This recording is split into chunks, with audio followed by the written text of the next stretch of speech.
ओम शांति। आज हम बाबा के 8 तारीख के महावाक्य सुनेंगे। बाबा ने कहा, मीठे बच्चे, देही अभिमानी बन बाप को याद करो तो याद का बल जमा होगा। याद के बल से तुम सारे विश्व का राज्य ले सकते हो। बाबा कहते जितना याद करेंगे उतना आत्मा में बल जमा होता जाएगा। आज का प्रश्न है, कौन सी बात तुम बच्चों के ख्याल ख्वाब में भी नहीं थी जो प्रैक्टिकल हुई है। बाबा कहते कौन सी ऐसी बात है जो बच्चों ने कभी ख्वाब में भी नहीं सोची और वो अभी प्रैक्टिकल हो रही है। उत्तर है आज का, तुम्हारे ख्याल ख्वाब में भी नहीं था कि हम भगवान से राजयोग सीखकर विश्व के मालिक बनेंगे, राजाई के लिए पढ़ाई पढ़ेंगे। अभी तुम्हें अथाह खुशी है कि सर्वशक्तिवान बाप से बल लेकर हम सतयुगी स्वराज्य अधिकारी बनते हैं। ये कभी भी सोचा नहीं था कि हम भगवान से डायरेक्ट पढ़ेंगे। ओम शांति। यहाँ बच्चियां बैठती हैं प्रैक्टिस के लिए। वास्तव में यहाँ माना संदली पर बैठना उनको चाहिए जो देही अभिमानी बन बाप की याद में बैठे। अगर याद में नहीं बैठेंगी तो वह टीचर कहला नहीं सकती। याद में शक्ति है, ज्ञान में शक्ति नहीं है। इसको कहा ही जाता है याद का बल। योग बल सन्यासियों का अक्षर है। बाप डिफिकल्ट अक्षर काम में नहीं लाते, क्योंकि बाबा के बहुत भोले बच्चे भी हैं जिनको ऐसे मुश्किल शब्द समझ नहीं आते हैं, इसलिए बाबा बहुत सरल शब्दों में समझाते हैं। बाप कहते, बच्चों अब बाप को याद करो। जैसे छोटे बच्चे माँ बाप को याद करते हैं ना, वह तो देहधारी है। तुम बच्चे हो विचित्र। यह चित्र तुमको यहाँ मिलता है, शरीर यहाँ मिलता है। तुम रहने वाले विचित्र देश के हो, वहां चित्र रहता नहीं है। परम धाम में हम आत्माओं का शरीर नहीं होता है। पहले पहले यह पक्का करना है, हम तो आत्मा है। इसलिए बाप कहते, बच्चे देही अभिमानी बनो, अपने को आत्मा निश्चय करो। बाबा कहते तुम निर्वाण देश से आए हो, हम इस देश के रहने वाले नहीं हैं। वह तुम सभी आत्माओं का घर है। यहाँ पार्ट बजाने आते हो। पहले पहले कौन आते हैं, यह भी तुम्हारी बुद्धि में है। दुनिया में कोई नहीं जिसको यह ज्ञान हो। अब आप कहते हैं शास्त्र आदि जो कुछ पढ़ते हो वह सब भूल जाओ।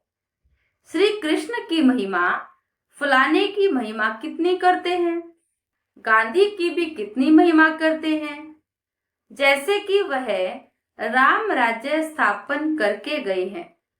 परंतु शिव भगवानुवाच, आदि सनातन राजा रानी के राज्य का जो कायदा है, बाप ने राजयोग सिखाकर राजा रानी बनाया है। उस ईश्वरीय रस्म रिवाज को भी तोड़ डाला। बोला राजा ही नहीं चाहिए, हमको प्रजा पर राज्य चाहिए। अब उसकी हालत क्या हुई है, दुख ही दुख है, लड़ते झगड़ते रहते हैं, अनेक मतें हो गई हैं। बाबा कहते तुम बच्चे अभी श्रीमत पर राज्य लेते हो, इतनी तुम्हारे में ताकत रहती है जो वहां लश्कर आदि होता नहीं। डर की कोई बात नहीं, क्योंकि सतयुग में कोई झगड़े कोई कुछ ऐसा होता ही नहीं है, तो वहां लश्कर भी नहीं चाहिए। बाबा कहते इन लक्ष्मी नारायण का राज्य था, अद्वैत राज्य था। वहां पर केवल एक लक्ष्मी नारायण का राज्य था और किसी की कोई मत वहां पर होती नहीं थी। तो थे ही नहीं जो ताली बजे तार झगड़ा हो। उसको कहा ही जाता है अद्वैत राज्य। तुम बच्चों को बाप देवता बनाते हैं, फिर द्वैत से दैत्य बन जाते हैं रावण द्वारा।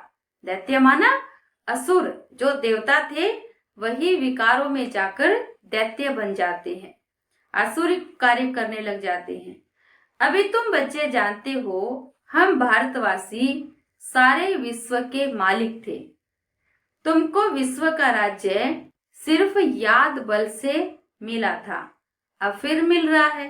बाबा कहते हैं याद करो कि तुमने योग बल से, याद के बल से विश्व पर राज्य किया था, अब फिर से बाबा हमें वही राज्य दे रहे हैं। कल्प कल्प मिलता है सिर्फ याद के बल से। पढ़ाई में भी बल है, जैसे बैरिस्टर बनते हैं तो बल है ना, वह है पाई पैसे का बल।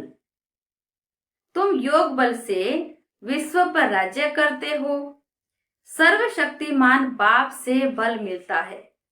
तुम कहते हो बाबा हम कल्प कल्प आपसे सतयुग का स्वराज्य लेते हैं, फिर गवा देते हैं, फिर लेते हैं। तुमको पूरा ज्ञान मिला है। अभी हम श्रीमत पर श्रेष्ठ विश्व का राज्य लेते हैं। कैसे? केवल श्रीमत के आधार से विश्व भी श्रेष्ठ बन जाता है। यह रचता और रचना का ज्ञान तुमको अभी है संगम युग पर। बाबा कहते इन लक्ष्मी नारायण को भी यह ज्ञान नहीं होगा कि हमने राजाई कैसे ली। यहाँ तुम पढ़ते हो, फिर जाकर राजाई लेते हो। कोई अच्छे धनवान के घर में जन्म लेते हैं तो कहा जाता है इसने आगे जन्म में अच्छा कर्म किया है। कोई अच्छे धनवान घर में जाते हैं तो कहते हैं इसने बहुत अच्छे कर्म किए हैं जिसका फल मिला है, अच्छा दान पुण्य किया है, जैसा कर्म ऐसा जन्म मिलता है। अभी तो यह ही रावण राज्य है। यहाँ जो भी कर्म करते हैं, बाबा कहते हैं रावण राज्य में जो भी कर्म करते हैं वह विकर्म ही होता है, पाप कर्म ही होता है, क्योंकि देह अभिमान के वश करते हैं, परमात्मा को याद किए बिना करते हैं तो वो विकर्म हो जाते हैं। सबसे बड़े ऊंच से ऊंच देवी देवता धर्म वालों को भी सीढ़ी उतरनी है। बाबा कहते कोई भी सतयुग में आए तो ऐसे नहीं वो वहीं रहेंगे, हर एक को सीढ़ी नीचे उतरनी ही है। सतो रजो तमो में आना ही है। हर एक चीज नई से फिर पुरानी होती है। तो अभी तुम बच्चों को अथाह खुशी होनी चाहिए। क्यों खुशी होनी चाहिए? क्योंकि जिसको हमने बहुत जन्म ढूंढा वही आकर हमें पढ़ा रहे हैं। तुम्हारे ख्याल ख्वाब में, संकल्प स्वप्न में भी नहीं था कि हम विश्व के मालिक बनते हैं। भारतवासी जानते हैं कि इन लक्ष्मी नारायण का सारे विश्व पर राज्य था। पूज्य थे सो फिर पुजारी बने हैं। गाया भी जाता है आप ही पूज्य आप ही पुजारी। बाबा कहते अब तुम्हारी बुद्धि में यह होना चाहिए, यह नाटक तो बड़ा वंडरफुल है। कैसे हम 84 जन्म लेते हैं उनको कोई नहीं जानते। शास्त्रों में 84 लाख जन्म लगा देते हैं।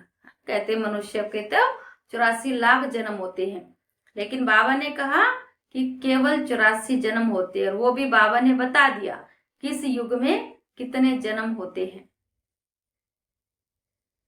बाप कहते हैं यह सब भक्ति मार्ग के गपोड़े हैं। रावण राज्य है ना, राम राज्य और रावण राज्य कैसे होता है यह तुम बच्चों के सिवाय और कोई की बुद्धि में नहीं है। रावण को हर वर्ष जलाते हैं तो दुश्मन है ना, अगर दोस्त होता तो जलाने की आवश्यकता नहीं थी, दुश्मन है। 5 विकार मनुष्य के दुश्मन है। रावण है कौन, क्यों जलाते हैं यह भी कोई नहीं जानते। जो अपने को संगम युगी समझते हैं उनकी स्मृति में रहता है। क्या स्मृति में रहता है? कि अभी हम पुरुषोत्तम बन रही हैं, क्योंकि बाबा पुरुषोत्तम संगम युग पर आते हैं हम आत्माओं को पुरुषोत्तम श्रेष्ठ बनाने के लिए। भगवान हमको राजयोग सिखलाकर नर से नारायण, भ्रष्टाचारी से श्रेष्ठाचारी बनाते हैं। तुम बच्चे जानते हो हमको ऊंच से ऊंच निराकार भगवान पढ़ाते हैं, तो कितनी खुशी होनी चाहिए। बाबा कहते हैं पूछो अपने आप से कि हमें इतनी खुशी है कि हमें भगवान पढ़ाने के लिए आते, रोज पढ़ाने के लिए आते हैं, कभी भी छुट्टी नहीं करते हैं। इसलिए बाबा कहते हैं बच्चों को भी कभी भी छुट्टी नहीं करनी है, कभी मुरली मिस नहीं करनी है। तो इतनी खुशी होनी चाहिए। बाबा कहते हैं स्कूल में स्टूडेंट की बुद्धि में रहता है ना, हम स्टूडेंट हैं, वह तो है ही कॉमन टीचर, पढ़ाने वाला। यहाँ तो तुमको कौन पढ़ाते हैं? भगवान पढ़ाते हैं। जब पढ़ाई से इतना ऊंच पद मिलता है तो कितना अच्छी रीति पढ़ना चाहिए। है बहुत सी इजी, बाबा कहते बहुत सहज है, सिर्फ सवेरे आधा पौना घंटा पढ़ना है। बाबा कहते भले अपना काम धंधा करो, लेकिन आधा पौना घंटा निकाल कर पढ़ाई करनी है। सारा दिन धंधे आदि में याद भूल जाती है, इसलिए यहाँ सवेरे आकर याद में बैठते हैं। कहा जाता है बाबा को बहुत प्रेम से याद करो। कैसे याद करें वो भी बाबा बताते हैं। बाबा आप हमको पढ़ाने आए हैं, अभी हमको पता पड़ा है कि आप 5000 वर्ष बाद आकर पढ़ाते हैं। बाबा के पास बच्चे आते हैं तो बाबा पूछते हैं आगे कब मिले हो।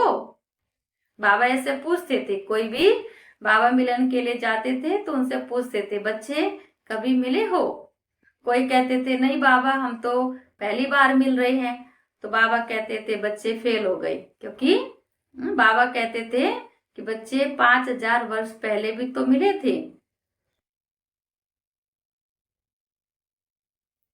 ऐसा प्रश्न कोई भी साधु सन्यासी आदि पूछ न सके। वहां तो सत्संग में जो चाहे जाकर बैठते हैं। बहुतों को देखकर सब अंदर घुस जाते हैं। तुम भी अभी समझते हो हम गीता रामायण आदि कितना खुशी से जाकर सुनते थे, समझते कुछ भी नहीं थे। किस्म बाबा कहते समझते कुछ भी नहीं थे, वह सब भक्ति की ही खुशी थी। बहुत खुशी में नाचते रहते हैं, परंतु फिर नीचे उतरते रहते हैं। कितना ही भक्ति करें, लेकिन फिर भी भक्ति से करते करते नीचे तो उतरना ही होता है। किस्म किस्म के हठ योग आदि करते हैं, तंदुरुस्ती के लिए ही सब करते हैं। तो बाप समझाते हैं यह सब है भक्ति मार्ग की रस्म रिवाज। रचता और रचना को भी कोई नहीं जानते हैं, तो बाकी रहा ही क्या।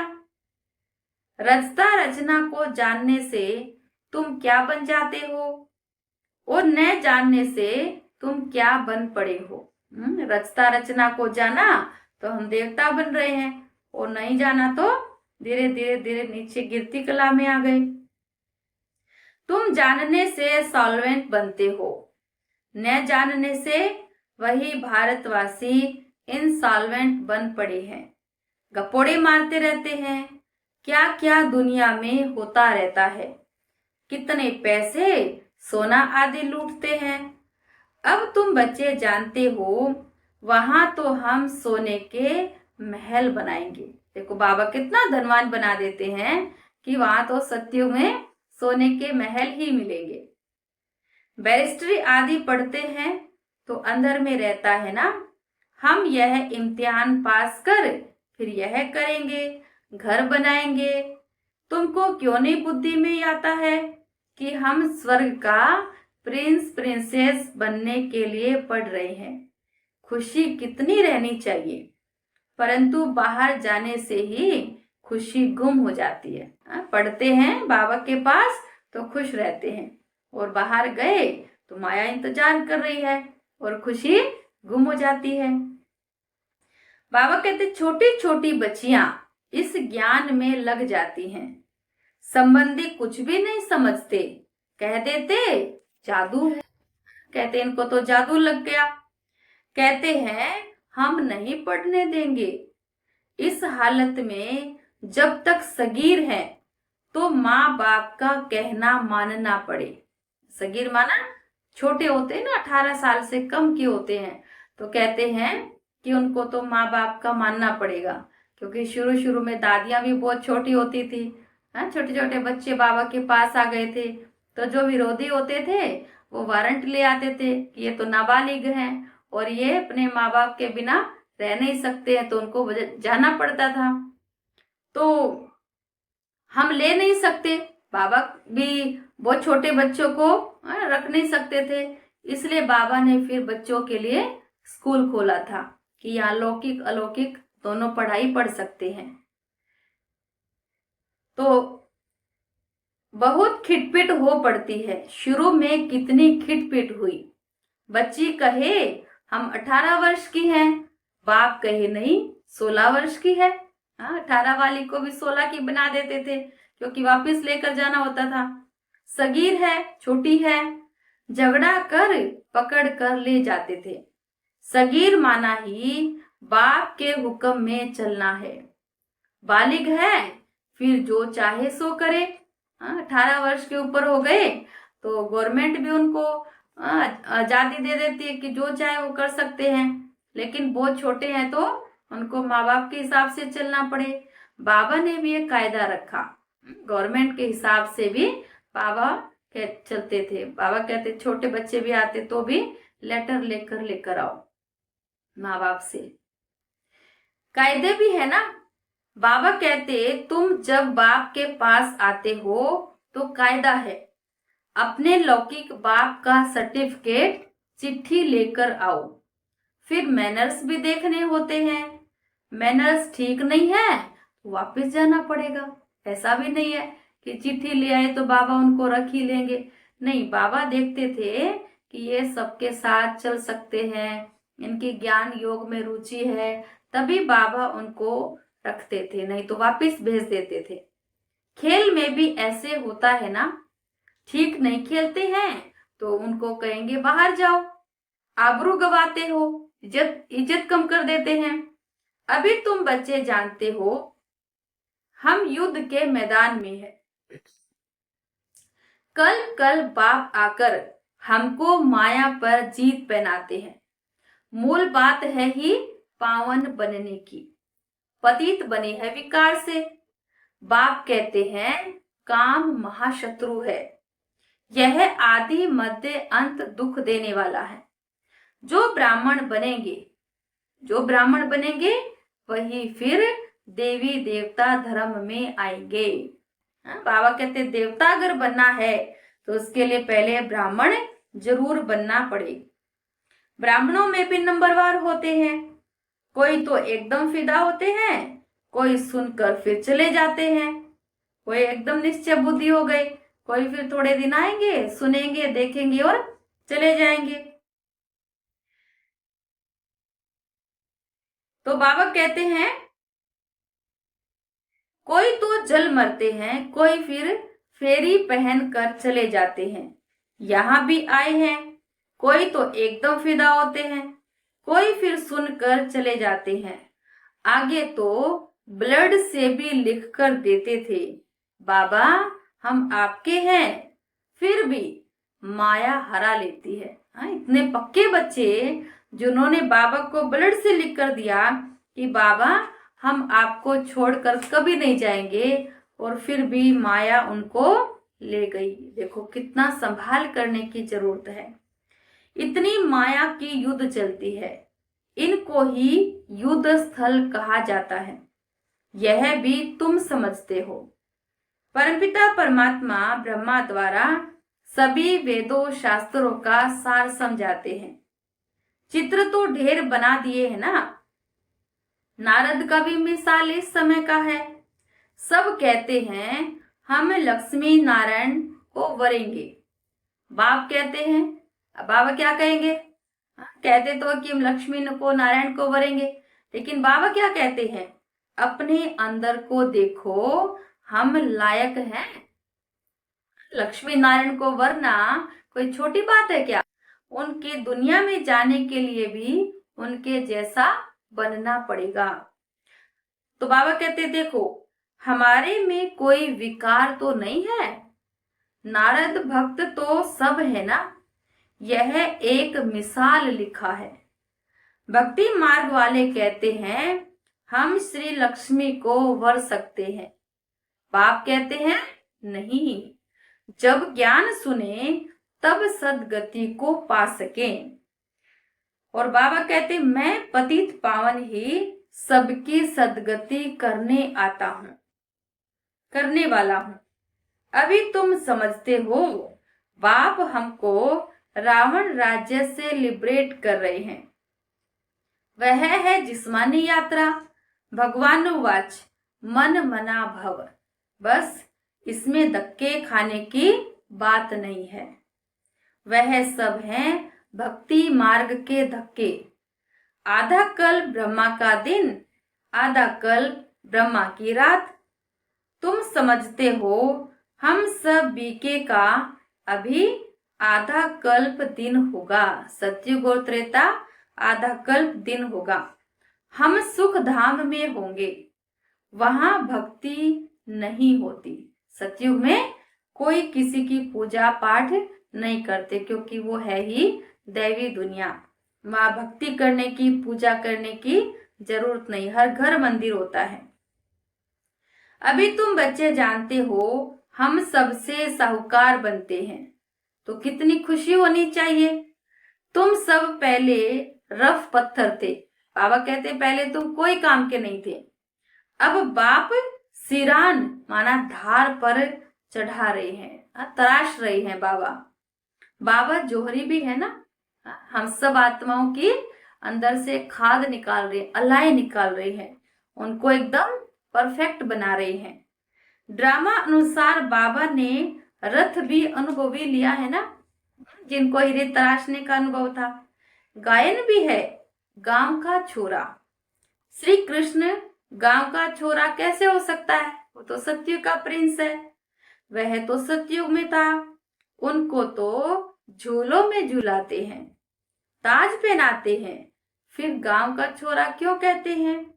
गांव के छोरे शाम ठहरे, अभी सुंदर बनने आए हो। बाप ज्ञान के सिरान पर चढ़ाते हैं। ज्ञान से बाबा हम सब आत्माओं को तराश रहे हैं। यह सत का संग कल्प कल्प कल्प में एक ही बार मिलता है, बाकी सब है झूठ संग। इसलिए बाप कहते हैं hear no evil, see no evil, talk no evil, think no evil, do no evil. ऐसी बातें मत सुनो जहां हमारी और तुम्हारी ग्लानि करते रहते हैं। बाबा सावधानी दे रहे हैं कि ऐसी बातें ना सुननी है और ना ही करनी है जिनसे बाप की ग्लानि हो, बाप का नाम खराब हो। बाबा कहते जो कुमारियां ज्ञान में आती हैं वह तो कह सकती हैं कि हमारा बाप की प्रॉपर्टी में हिस्सा है, क्यों न हम उनसे भारत की सेवा अर्थ सेंटर खोलूं। कन्या दान तो देना ही है ना, वह हिस्सा हमको तो इतने ही बाबा कहते हिम्मत होनी चाहिए कन्याओं में, हम सेंटर खोलें, बहुतों का कल्याण होगा। ऐसी युक्ति रचनी चाहिए। यह है तुम्हारी ईश्वरीय मिशन। तुम पत्थर बुद्धि को पारस बुद्धि बनाते हो। जो हमारे धर्म के होंगे वह आएंगे। एक ही घर में देवी देवता धर्म का फूल निकल आएगा, बाकी नहीं आएंगे। मेहनत लगती है ना। बाप सभी आत्माओं को पावन बनाकर ले जाते हैं। इसलिए बाबा ने समझाया था संगम के चित्र पर ले आओ। एक तरफ है कलयुग और उस तरफ है सतयुग। सतयुग में है देवताएं, कलयुग में है असुर, और इसको कहा जाता है पुरुषोत्तम संगम युग। बाप ही पुरुषोत्तम बनाते हैं। जो पढ़ेंगे वह सतयुग में आएंगे। कौन सी पढ़ाई? ये ज्ञान की। जो पढ़ेंगे वही सतयुग में आएंगे, बाकी सब मुक्ति धाम में चले जाएंगे, फिर अपने अपने समय पर आएंगे। यह गोले का चित्र बड़ा अच्छा है। गोला कौन सा? सृष्टि चक्र का चित्र बड़ा अच्छा है। बच्चों को सर्विस का शौक होना चाहिए। हम ऐसी ऐसी सर्विस कर गरीबों का उद्धार कर उनको स्वर्ग का मालिक बनाएंगे। बाबा कहते हैं अंदर में सर्विस करने की युक्तियां होनी चाहिए कि हम भी जो ज्ञान हमने सुना वो हम औरों को बताएं। अच्छा, मीठे मीठे सिक्के लदे बच्चों प्रति माता पिता बाप दादा का याद प्यार और गुड मॉर्निंग। रूहानी बाप की रूहानी बच्चों को नमस्ते। हम रूहानी बच्चों की रूहानी माता पिता बाप दादा को याद प्यार गुड मॉर्निंग, नमस्ते बाबा, नमस्ते। और आज का मुख्य सार है, पहला पॉइंट, अपने को देखना है। हम श्री लक्ष्मी श्री नारायण समान बन सकते हैं। हमारे में कोई विकार तो नहीं है। फेरी लगाने वाले हैं या फिदा होने वाले हैं। ऐसे मैनर्स तो नहीं है जो बाप की इज्जत जाए। बाबा कहते देखो अपने कर्मों के ऊपर, ऐसा हम कोई कर्म तो नहीं करते जिससे बाप की इज्जत जाए, बाप का नाम खराब हो। दूसरा, अथाह खुशी में रहने के लिए सवेरे सवेरे प्रेम से बाप को याद करना है और पढ़ाई पढ़नी है। भगवान हमें पढ़ाकर पुरुषोत्तम बना रहे हैं। हम संगम युगी हैं, इस नशे में रहना है। वरदान, सर्व गुणों के अनुभवों द्वारा बाप को प्रत्यक्ष करने वाली अनुभवी मूर्त भव। सर्व गुणों के अनुभवों द्वारा बाप को प्रत्यक्ष करने वाले अनुभवी मूर्त भव। जो बाप के गुण गाते हो उन सर्व गुणों को के अनुभवी बनो। जैसे बाप आनंद का सागर है तो उसी आनंद के सागर की लहरों में लहराते रहो। जो भी संपर्क में आए उसे आनंद, प्रेम, सुख सब गुणों की अनुभूति कराओ। बाबा कहते जो आपके पास आए उनसे आपको ज्ञान, सुख, प्रेम की अनुभूति हो। ऐसे सर्व गुणों के अनुभवी मूर्त बनो तो आप द्वारा बाप की सूरत प्रत्यक्ष हो, क्योंकि आप महान आत्माएं ही परम आत्मा को अपनी अनुभवी मूर्त से प्रत्यक्ष कर सकते हो। जिम्मेवारी दे दी बाबा ने कि अपनी सूरत से बाप की सूरत प्रत्यक्ष करनी है। स्लोगन, कारण को निवारण में परिवर्तन कर अशुभ बात को भी शुभ करके उठाओ। कारण को निवारण में परिवर्तन कर अशुभ बात को भी शुभ में शुभ करके उठाओ, माना नेगेटिव को पॉजिटिव लेना है। अव्यक्त इशारे, रूहानी रॉयल्टी और प्यूरिटी की पर्सनालिटी धारण करो। ब्राह्मणों की लाइफ जीवन का जियादान पवित्रता है। आदि अनादि स्वरूप ही पवित्रता है। जब स्मृति आ गई कि मैं अनादि आदि पवित्र आत्मा हूं, स्मृति आना अर्थात पवित्रता की स्मृति आना। स्मृति स्वरूप समर्थ स्वरूप आत्माएं निजी पवित्र संस्कार वाली हैं, तो निजी संस्कार को इमर्ज कर इस पवित्रता की पर्सनालिटी को धारण करो। अच्छा, ओम शांति।